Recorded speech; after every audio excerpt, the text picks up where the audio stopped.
I don't think I've ever been so frustrated in my whole life. I probably have. Did I pray for patience? I don't think I did. I'm being punished. What am I being punished for?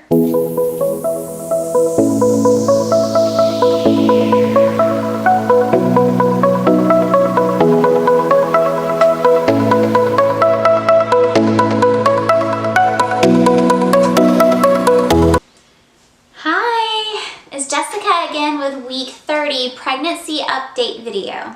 Really, my experience with week 30 has been mostly a positive one. Our due date is literally in 2 months, and although we understand that that's a guess date, everything does just seem to be moving really quickly now. So we definitely feel like we're in the 11th hour, and it's changed our mindset a little bit. I haven't had any swelling in my hands, feet, ankles, any of that, none of the really unpleasant swelling. I have only experienced that once through this pregnancy, and it hasn't been back at all. I think it was around week like 22 or something. I was diagnosed with gestational diabetes this week and also anemia. So it has been a challenge. First of all, I think that, well, I know why this happened. I don't actually think that I have gestational diabetes. I'm just basically on watch for the next couple of weeks. I'm at that point in my pregnancy where I'm seeing the doctor every 2 weeks now. Or actually, we switched over to the midwives. So I'm at that point where I'm seeing the midwives every 2 weeks now. And so just until, from the last appointment, just until the next time I see them, they wanted me to monitor my blood glucose levels. I think the reason this was ever a problem for me was because I don't eat regularly. I think it had actually nothing to do with my diet. My diet seems to be just fine. That's reflected by my numbers. You know, I'm pricking and drawing the blood, and my numbers definitely are not elevated. I think it was just because I didn't eat enough before. Part of the gestational diabetes diet is that you have to eat breakfast, late morning snack, lunch, after lunch snack, dinner, and after dinner snack. If you subtract 4 meals from that, that's probably what I was eating before. I would go all day without eating. I would eat when I was hungry, but I didn't make a regular habit out of eating just because I'm too busy. So I have incorporated time for eating now, more regimented eating, just in smaller amounts, and I think that's probably why I drew that false positive. I'm not going to be overwhelmed about it, but I thought it was worth mentioning just in case anyone else has this issue. You very well could draw a false positive on this test, not necessarily from carbing up the day before, which is what they warn you not to do, but also just from not eating frequently enough during the day. A lot of people talk about the lustrous hair, the lustrous mane that they get as a result of taking their prenatal vitamins, and they look like someone who's just stepped out of a Pantene Pro-V commercial. Well, first of all, I hate you because I have not had that. So I'm happy with my hair. It's definitely shinier than it's ever been, but it hasn't gotten thicker, and actually my eyebrows and eyelashes have thinned out. I've heard from other people that this can happen, but I just didn't expect it to happen to me. You never. I still have no stretch marks. This makes me very happy. I have modified my skincare regimen just a little bit. I think I told everyone before that I was using Deux Derme during the day because this does not stain your clothes. It's like a regular lotion, not very greasy. It's also vegan and not tested on animals. And then I was using coconut oil at night. This is a little more greasy and can stain your clothes, but it gets by far the best reviews on stretch mark prevention of any other product out there, and it smells amazing. I've regimented that with also using my body butter that I got off of a little shop on Etsy called Soposity. This is Cashmere Nights, and it smells absolutely amazing. It smells quite fruity, and there's just a very elegant scent about it. It's not overly fruity. It's not overwhelming in any way. But this is kind of the perfect balance between using coconut oil and the Deux Derme. So the coconut oil is pretty greasy. The Deux Derme is not greasy at all, just like a regular lotion. This is somewhere in between the two. And when you look at the ingredients, it says the #1 ingredient is mango butter. The second one is organic shea butter. Then comes kokum butter and organic coconut oil, and then avocado oil and essential oils for fragrance. All the ingredients are very baby friendly. All the ingredients are also a lot of ingredients you would find in stretch mark prevention creams. So no one really suggested this, but I started using it and I love the texture of it. I love the smell, and it seems to really, I love the way that it makes my skin feel afterward. Sleep has been getting pretty difficult, mainly because Tennyson has been kicking the crap out of me in my sleep. So I woke up panicking a few nights ago because I had this dream that someone had punched me in the stomach, and as it turns out, it was my daughter who had punched me in the stomach. My daughter who's in my stomach that had punched me in the stomach. For a while, she seemed to be on the same sleep cycle that I was, and I wasn't having any sleep disruptions whatsoever. Now she has decided it's time to party when I go to sleep. And I kid you not, a few mornings ago, she woke up and was highly active from 4:30 in the morning. That's actually when I woke up because I thought I was being murdered. And she was active until about 7:30, which is when I had to get up for work. So I was like, oh, thanks, Tennyson, you're not even here yet, and Mommy still can't sleep. Another thing I've noticed is that our bed doesn't really support the breathing issues that I run into at night. So I think there's something about having a firmer mattress that makes it harder to breathe when you're pregnant because, you know, as I said earlier, we have all this work going on in our house. We had to move all of our furniture items out of the rooms in order for the tile to be put down. Well, the company that we used was so nice to leave at least one bed for us, you know, as they were progressing in the work, so we'd have somewhere to sleep. And so one night while they were working on our actual bedroom, we slept in our guest bed in the guest bedroom.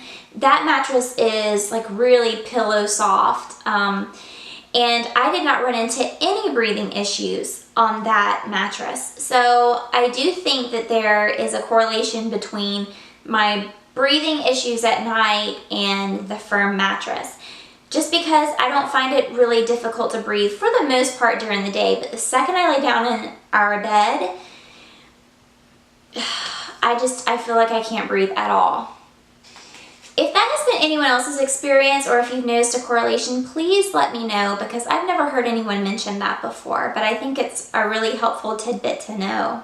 So, I have my own way of nesting, which involves ordering new things and rearranging the house and all that fun stuff. Well, I've realized that Chad has his own form of nesting, which is really cute.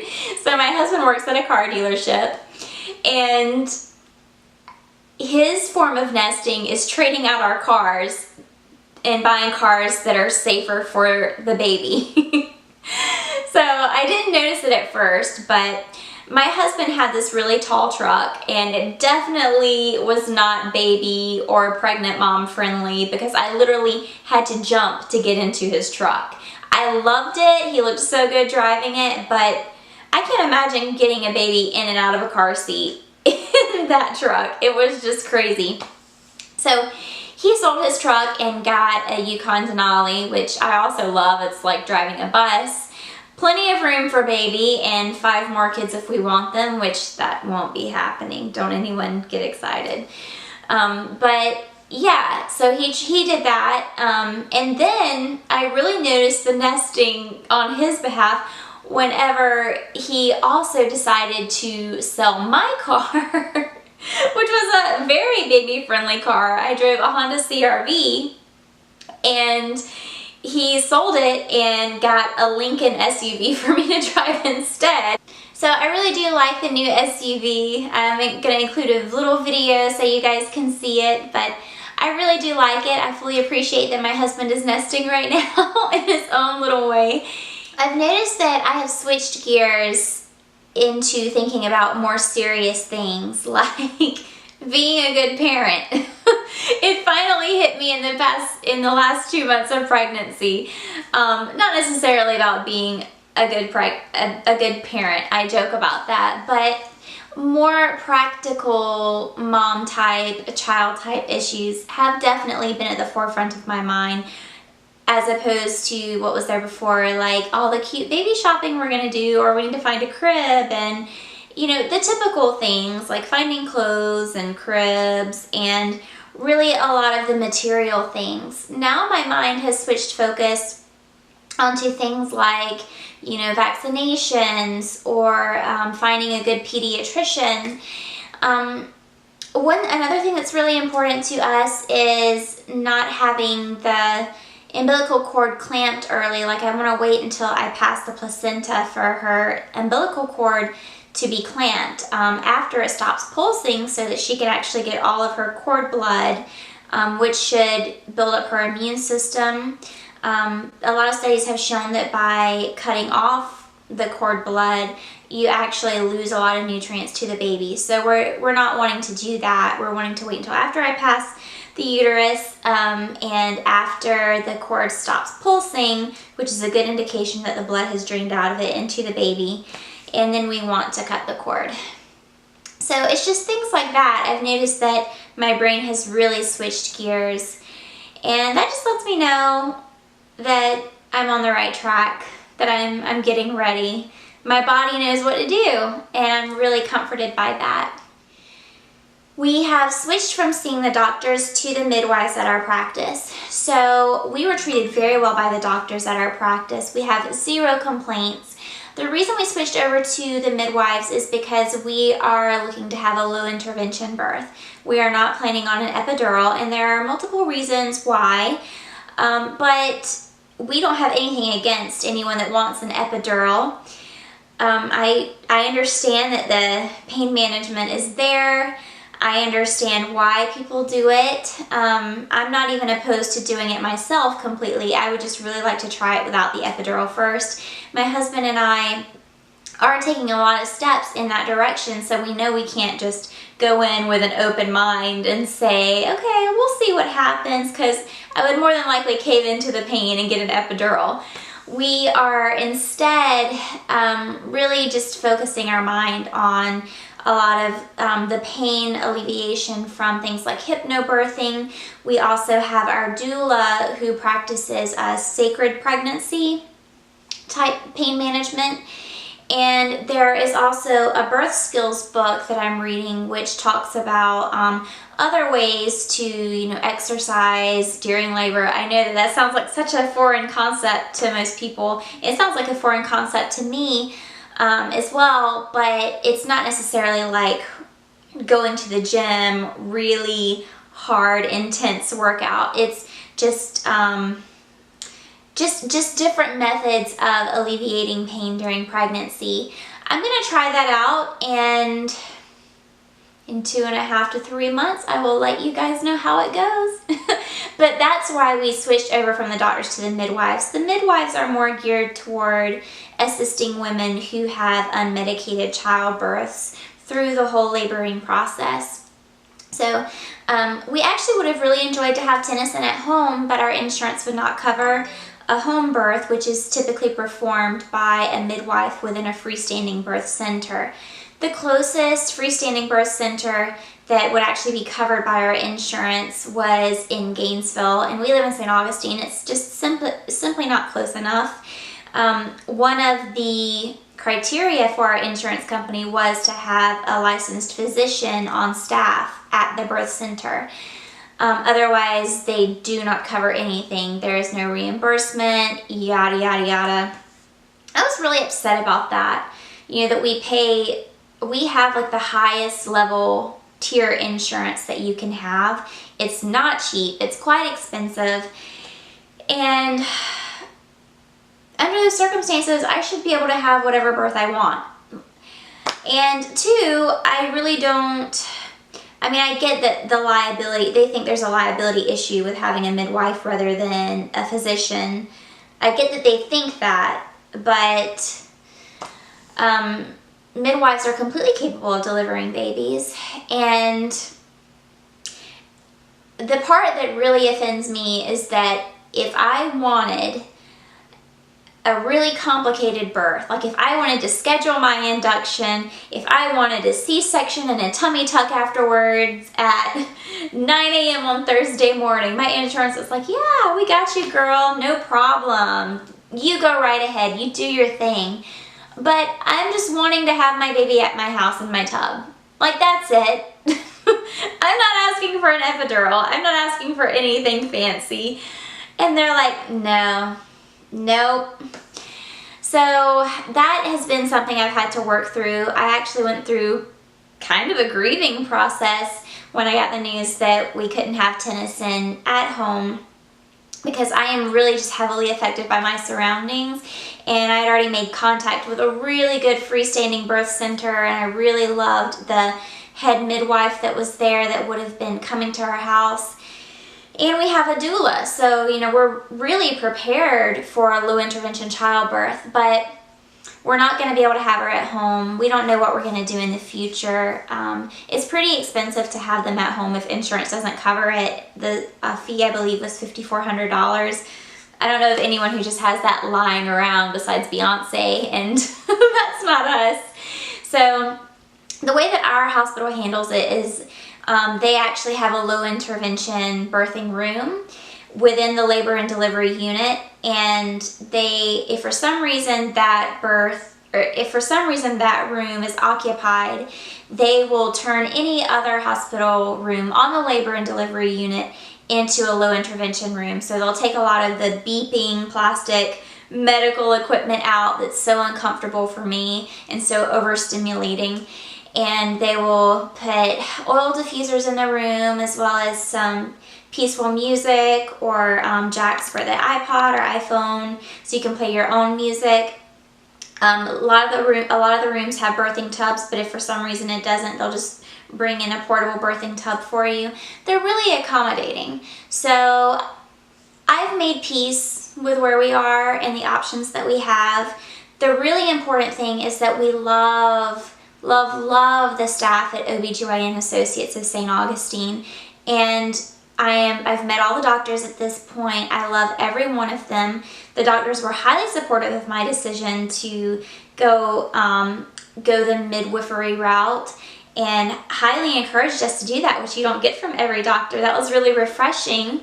They encouraged us in not having an epidural and having low intervention childbirth. They were right there on board with it. And, you know, if I did for some reason have to have, you know, medical interventions like a C-section, I would be completely comfortable with really anyone who delivered my baby at OB/GYN Associates of St. Augustine. I have had such a positive experience with them. So I was in Target last Tuesday and I started experiencing what felt like menstrual cramps. And I know those to be birthing surges or preparatory surges, since I'm not allowed to say contractions. So it lasted about an hour. It was totally tolerable, not a problem at all. It lasted about an hour, and then they were gone. And I didn't have any more until Sunday morning.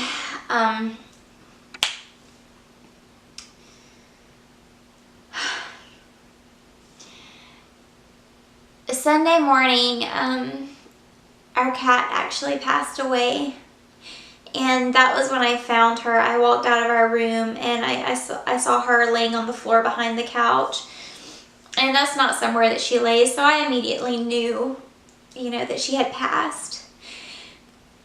We got her from the shelter when she was 8 years old, and she was about 14. She had lots of health issues. She had lots of health issues when we got her. She was asthmatic. It was aggravated by allergy season, which we're experiencing right now. She was on medication for that. She was also on medication for high blood pressure. You know, she was a little cat, and she had lots of little medical issues to go along with it.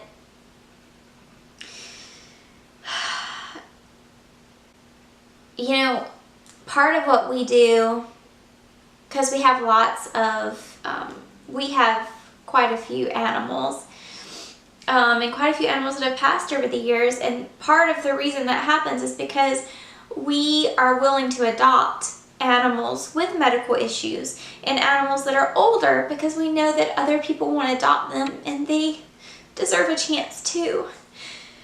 And they just are so thankful and grateful, and they add so much to our lives.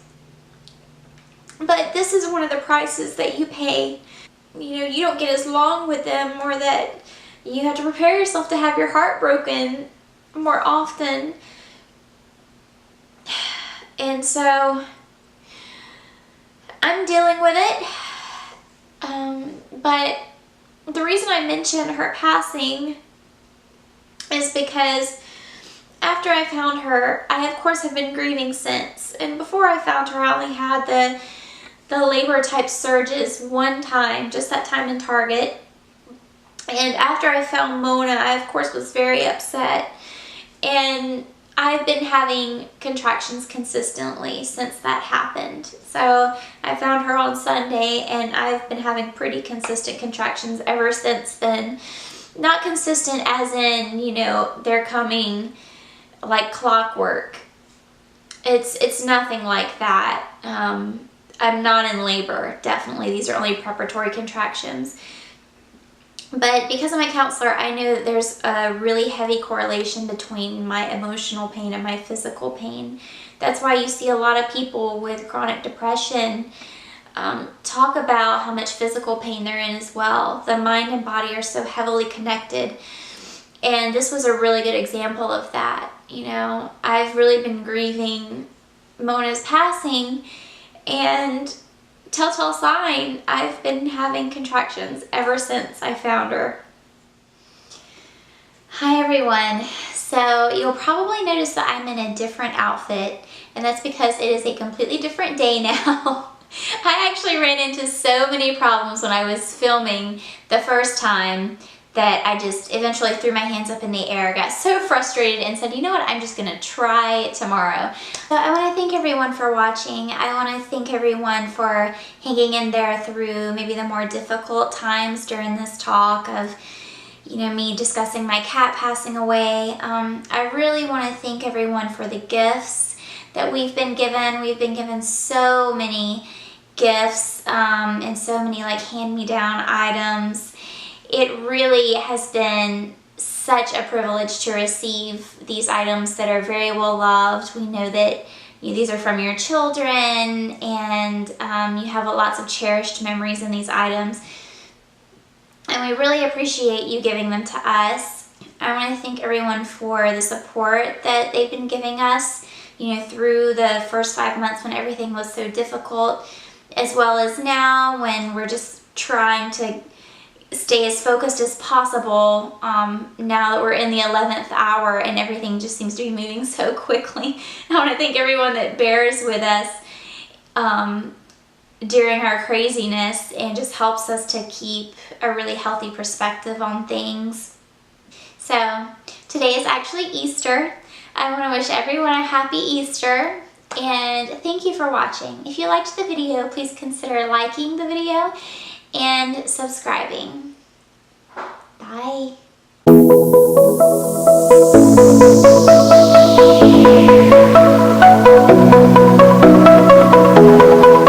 Why do you come out every time I start filming? That's what I do. I know. Do you want to say hi? Say hi.